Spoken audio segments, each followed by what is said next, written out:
Okay, 2030, good luck. We've not played before, we have no head-to-head score. 1100 games, that's really good. Okay, relatively small number in the other time controls there. We have the advanced carrow. So h5 is the correct move. You've also got moves like queen across, but h5 is the correct book move in this position. You're trying to stop white from playing e6 in pretty much every carrow. Okay, bishop up, so we normally trade and then come forward. No early pre-moves, though, just in case your opponent throws in a deliberately bad move. Bishop down now, we can obviously counter it. c5 is normal.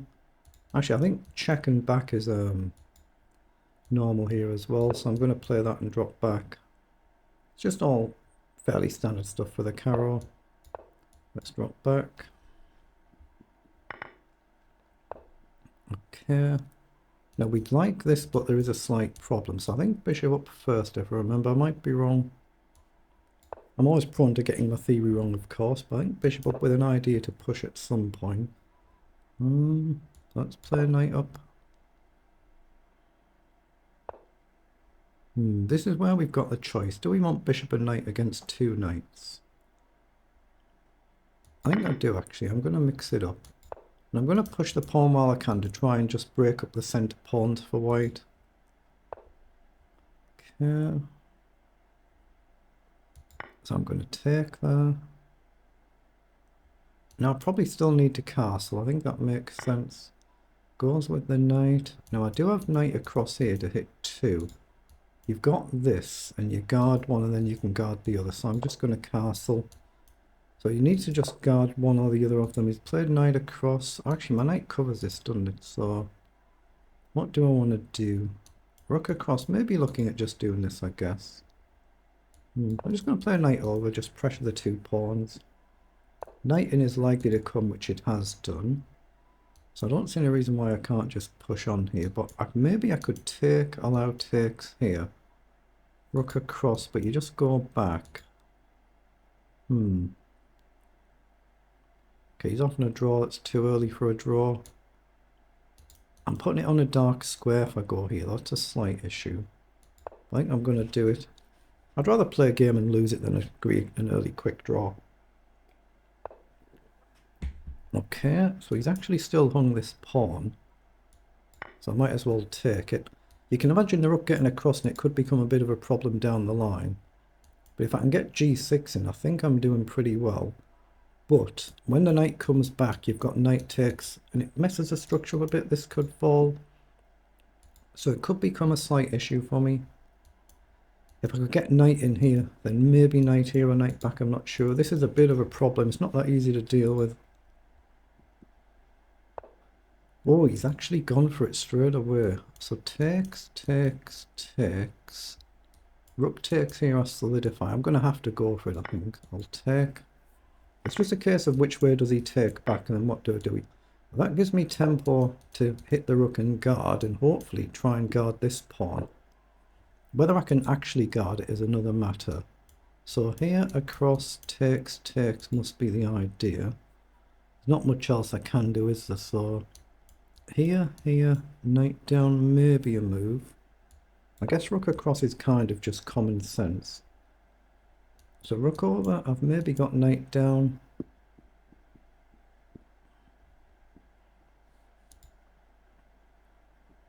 But here, takes, takes behind, rook takes. And it's kind of level material in it, it's just level. So that's what I'd expect, which is what he's done. So I don't see the reason not to play knight back, at least initially. If rook across, I can just jump over, I think. Otherwise, he's probably just going to try and grab the pawn at some point when he can. So I guess I have to go here. I mean, takes, takes, and you move the knight, your pawn falls. It doesn't seem good at all, does it? And we can't allow this staying here. So the idea is takes, takes, bishop in. And I still can't guard the pawn in any event, so... Do I have this? No, you just take. Rook across is no good, so I kind of have to play this line. It's just a forced sequence in effect. So you play bishop to d6 and I'm going to lose this pawn, but it's still level material. It's just whether we can deal with this pawn and develop our knight. The bishop might prove to be stronger than knight, so I might have made a mistake. Yeah, he takes, and bishop is going to come in. I could play knight back or knight forward, I guess. Rook takes, takes. If rook takes and we trade, I'm in the box, so I'm stopping the pawn, so he can't do that. Knight back here feels too passive, but if I go here, I'm actually just getting trapped if I don't take. So knight back here might be actually a better bet to run around the angles. I've got this as well, but there's no threat. Rook takes, knight up. I'm not creating anything, am I? So I think I need knight back here. Say rook takes, knight takes, pawn takes. The simple pawn up and king up, it feels better to me. I'm going to do it. If it's wrong, it's wrong. If I can trade the knight for the bishop, it feels like it should be good. The rook takes, knight takes. If rook takes, we just trade. The king steps over, and I'm going to get to the pawn before white can defend it. So I'm going to take, and just hope I'm not blundering, but I'm down on the clock. I think he goes with a pawn, and then I'm probably going to play a pawn up and king up, that sort of idea. And it's whether he's quick enough to defend here, which he might be. He might be, and if he is, I could be just lost. So he needs 1, 2, 3 moves. And I need 1, 2, 3 moves to get here. So here, down, here, down, here. And he can't actually push on. So I think this is playable, so I'm going to do it. Just trying to do basic counting. Now I can't do this, but he needs 2 moves, and I'm going to attack the rook. He can do this and guard his rook, but I'm still threatening to win the pawn. And he can't just push on, he loses the rook, I think. So let's just see how it pans out. But if I get this danger pawn, I think I'm better. But he's still got a 3-on-2 on this side. I've got a 3-on-1 on this side. Again, he's just offering a draw again. I'm not going to agree a draw. I will just ignore that and let him run his clock. Just play the game on. You might win the game. Just needs one mistake somewhere and you might get yourself a win. So he plays king up. So I'm going to take that pawn. So he's traded. So again, this 3-on-2 could settle the game. So how do we do this technique-wise? Do I go here and have this? But as soon as he pushes, I'm a bit defensive. But how do I actually create pressure here? I can go here. I think I need the king here. I think I do. And then try and push on like this. ID to come across. I'm going to go here and I'm going to try and push my pawns up. And keep him tied down here. If he ever pushes, I think I simply trade and come across. But I don't want to lose all 3 pawns, so I think I go here to fix this and threaten to wind the pawns up. And I think I'm winning this, but I might be proven wrong. I say there's still 3 white versus 2 black here, so if I just miscalculate one move, it's gone. Okay, well now surely... I'm not far off a queen, am I? Okay. So I think I just go here now, and he can't step there, he can't go there or just push on. So here, down, takes, king across, king in, up, takes, he'll have to go back and I've still got my pawns. I think that's winning. It's whether I do this first. I don't think I do. I think I just do this and then step over when he pushes. It feels like it's winning to me unless I'm miscalculating, but I could be, of course. And I guess I've still got this move I can throw in. So we do that now.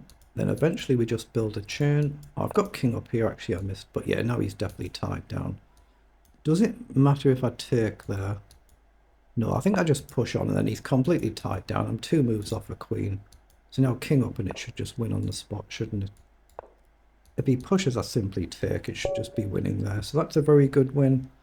Okay, so we'll pause that and we'll put that through the analyzer and see what it says. 39 moves we've played, so we will just pop that through the engine.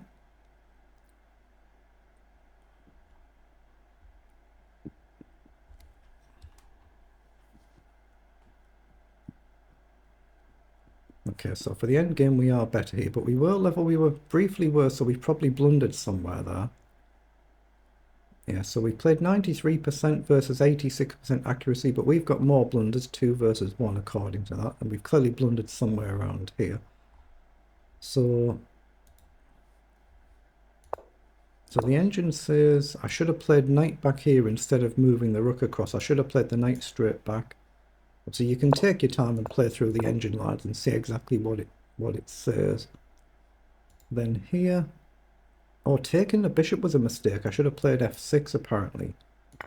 So that's plus 2.3 better, and taking, I'm still level, so it's not like drastic, it's a level position, but I should have played the immediate f6, and then obviously we're just threatening to simply take, yeah, so I just didn't even stop to analyze that correctly, but when you look at it, it's a kind of common sense move. Yeah, just common sense. I mean, maybe you've got c4, f6, rook back. Obviously, like I say, you can take your time. Oh, this is kind of how we transpositioned, isn't it? It's what we actually ended up into. Oh, the engine's maybe gone further back. So, sorry, the rook's gone further back to jump across. But we were still able to collect that pawn in that line, which is what it actually ended up doing. So, in the end, that was a pretty decent game, and we got a good win. So, very good.